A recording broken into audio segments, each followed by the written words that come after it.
Canadians bought $43 million worth of marijuana in the first 2 weeks after legalization.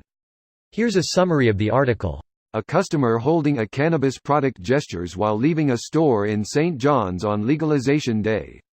Statistics Canada says sales at cannabis stores in the 2 weeks after legalization totaled $43 million. The agency started collecting data for in-store and online sales from cannabis retailers as of October 17, when fresh or dried bud, oil, plants and seeds became legal for recreational use in the country. Statistics Canada says different retail structures in each province and territory affected cannabis availability across the country. Edibles have yet to be allowed to be legally sold, but Health Canada released draft regulations Thursday for the sale of edibles. The regulations, which ask for public input until February 20, would restrict the sale of cannabis-infused booze, and packaging or labeling beer or wine products together with cannabis. Packages of edibles won't be permitted of more than 10 mg of THC, while extracts and topicals could not exceed 1,000 mg of THC. The regulations propose restrictions on ingredients that could make the products more appealing to children, as well as requiring plain and child-resistant packaging that displays a standard cannabis symbol with a health warning. This post received a score of 42,455, with an upvote ratio of 91%. Here are the top comments in response to this article. Could have been triple that amount. On the second week the shelves were nearly empty. I think it would have been way over triple that if they hadn't botched things so badly. Vancouver, BC, is one of the largest markets for marijuana in Canada, if not the world. There is not one legal retailer in Vancouver, and in fact, the nearest legal retailer is in Kamloops, which is a good 4-hour drive away.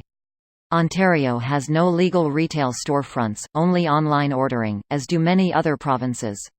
Why is the government telling people not to purchase legal marijuana with their credit cards? Because Visa, MasterCard, and Amex are all American companies, and therefore beholden to the U.S. government. The U.S. government is very anti-marijuana, and may use those records to permanently ban Canadian citizens with a history of marijuana purchases from entering the country. Book 'em, fellas. Bake him away, toys. Pretty sure he's already baked. No, we spent considerably more than that. And #X200B. Edit, holy shit. Everyone I know still uses their old dealer. We are spending many times this amount. It's not legal in my state, but I've friends who have gone to legal states and purchased it there. I got the impression they'd ditch their normal dealers in a heartbeat for a reliable, legal, supply of guaranteed quality. I suspect half of them would cheerfully grow a few plants in their backyards or such as well, assuming that was also legal. That's assuming they get reliable, legal, and the quality they pay for. Greater than I got the impression they'd ditch their normal dealers in a heartbeat for a reliable, legal, supply of guaranteed quality. For most people in Canada, that's your dealer, except for the legal part obviously. I'm not saying Canada's black market for weed is some bohemian paradise, but the culture of fair play between law enforcement and producers, distributors tended to keep things fairly low-key.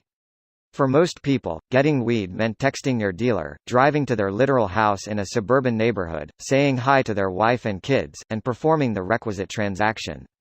In Hamilton, Ontario, there have been many dispensaries operating illegally for the past few years.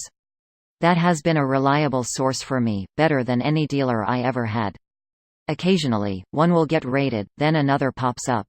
Now that weed is officially legal, business is better than ever for these establishments. The Gov will probably shut them down eventually, but for now, it's great. This video was automatically created by Reddit to speech.